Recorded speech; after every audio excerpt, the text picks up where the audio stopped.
এই শহরে আমি অভাব বলতে যা বুঝি, আমি তাদের নাম রেখেছি ভালোবাসা। এই শহরে ঘৃণা বলতে যা বুঝি, আমি তাদের নাম রেখেছি সম্পত্তি, মালিকানা। এই শহরে যা কিছু অভ্যেস, যা কিছু ভাবায় খুব, আমি তাদের স্মৃতি বলি।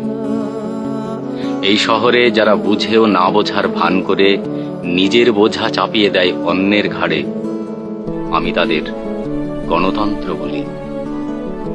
এই শহর যখন জল থই থই, বজ্রপাতে কান ঢাকা দেয়, তখন জলের মানে মিছিল বুঝি, বজ্রপাতকে স্লোগান ভাবি। এই শহরে এক মুঠো ভাতের অভাবে যারা মারা যায়, আমি তাদের শহীদ বলি। কবি স্বপ্নীল চক্রবর্তীর খুব ছোট্ট এবং কি কথার একটা কবিতা। কবির কথার মতো করেই আমি বলতে চাই, এই শহরে আমি চাবুক বলতে যা বুঝি, আমি তাদের কবিতা বলি। নমস্কার, ভালো থাকবেন সবাই।